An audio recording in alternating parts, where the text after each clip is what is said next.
Thank you everyone for being here as we mourn and celebrate the life of trailblazing Frederick Augustus Washington Bailey, but more popularly known as Frederick Douglass. While Frederick may no longer be with us, he will forever be intertwined in American history. Frederick Augustus Washington Bailey was born to the wonderful and educated Harriet Bailey in 1817. Like many black boys and girls born into slavery, Frederick was denied the love and connection to his mother. Harriet was ordered to work on a plantation some 12 miles away. Prior to Harriet's passing in 1825, she walked all 12 miles to see Frederick 7 or 8 times throughout his life. In the absence of his mother, Frederick lived with his grandmother.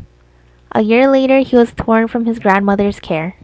While many black children have felt the emotional turmoil this arrangement causes, Frederick put a spotlight to the issue through his writings. Those who hear his early childhood story can sympathize with the feelings of abandonment a slave child goes through. Frederick, barely an adolescent, was forced to begin his journey as a slave in 1823. He was ordered to work at the Y plantation where he witnessed his first account of slave brutality. The victim? His aunt. He details this beating in his autobiography where he ends the account by talking about his own fatigue just from being a witness. Later, Frederick was sent to Hugh and Sophia Ode in Baltimore, who also had a son. At night, Frederick would hear the Bible stories being read to the slave owner's son and became intrigued. Frederick asked Sophia Ode to teach him to read. Through the time they spent together through lessons, Frederick began to see Sophia as a motherly figure. However, just like any story, a villain appeared. Hugh Ogg. Hugh ordered an immediate stop to Frederick's reading lessons. Frederick questioned to himself the decision of Hugh, but it grew Frederick's fire to learn to read. Frederick describes this time as, "It was a new and special revelation, dispelling a painful mystery, against which my youthful understanding had struggled and struggled in vain to wit, the white man's power to perpetuate the enslavement of the black man. Very well. Knowledge unfits a child to be a slave.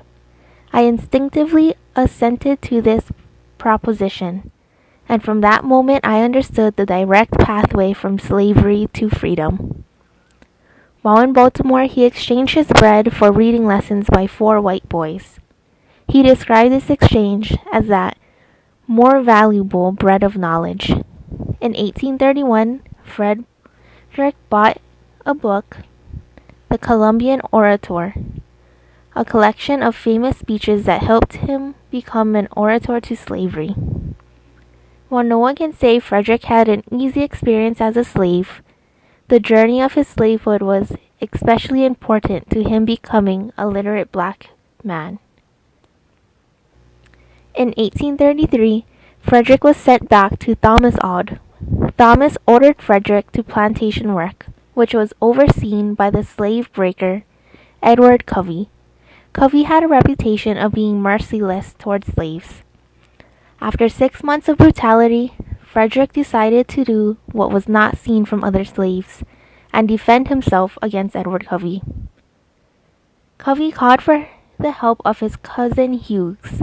In Frederick's novel, he notes that he was defending himself against Covey, but was playing offense when it came to Hughes. In all, this fight lasted for 2 hours.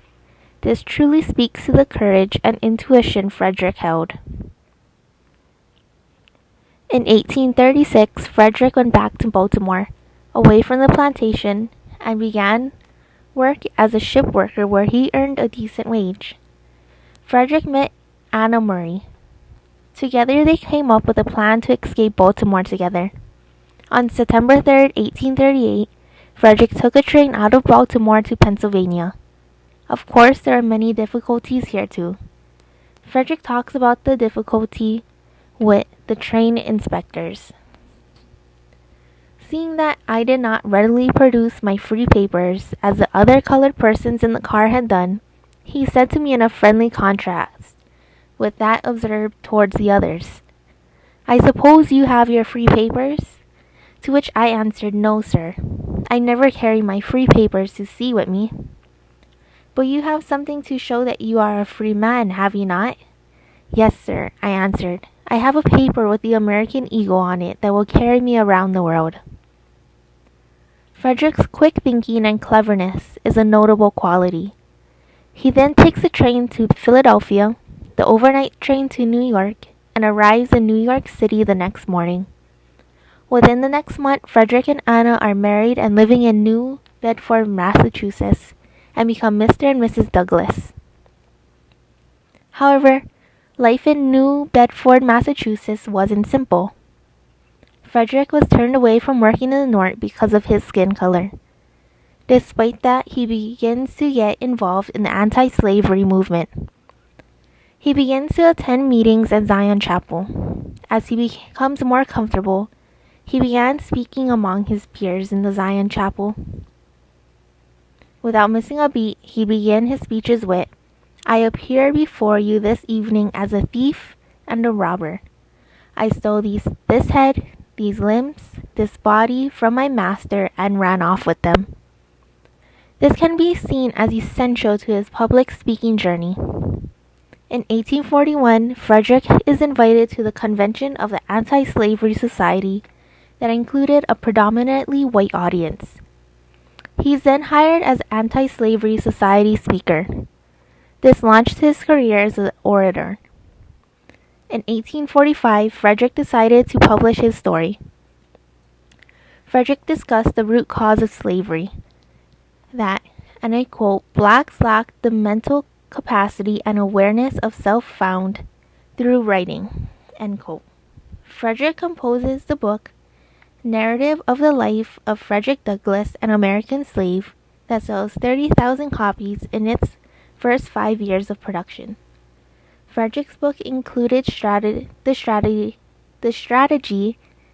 chiasmus, which was verbal crisscrossing found in Latin and Greek speeches, which shows the irony and to draw importance to passages.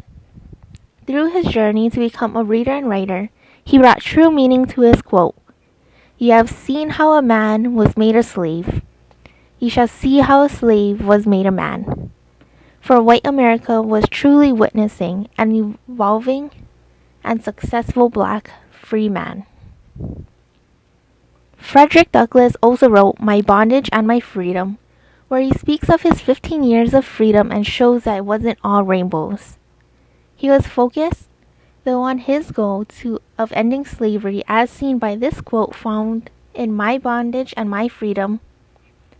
To enslave men successfully and safely is necessary to have their minds occupied with thoughts and aspirations short of the liberty of which they are deprived. A certain degree of attainable good must be kept before them. Past his autobiographies, Douglass became an important interviewee to the press. Past that, he published his own media including the North Star, Frederick Douglass Paper, and the New National Era. Amongst Douglass's life, he was created to be looked at as a villain and terrorist of society due to the actions of John Brown. Douglass cleared this, though, through powerful words, I will repeat. He never made a promise to join the raid, and that the taking of the Harper's Ferry was a measure never encouraged by my word or by my vote. My field of labor for the abolition of slavery has not extended to an attack on the United States arsenal. Douglass was also an essential advocate for the black man's ability to join the United States military. He can be remembered saying, "The black man, in arms to fight for the freedom of his race and the safety and security of the country, will give his countrymen a higher and better revelation of his character." While Frederick Douglass was an amazing and successful man, my memory of him will always be a bit more personal. Frederick was a lover of photographs. He described photography as the most democratic of the arts. In a time of newfound medium, Frederick quickly realized the importance of photography. I remember Frederick taking his first photographs in 1841 at the age of 23. And then with these self-portraits, Frederick would distribute them amongst communities. Each photograph included a fierce and fearless look. These photographs forced those to see a black man as a valuable person and no longer an object. Through art, Frederick was creating a new revolution and turning point in slavery. We will thank Frederick Douglass for all of American history for the multiple ways he's turned this country around for the better of all.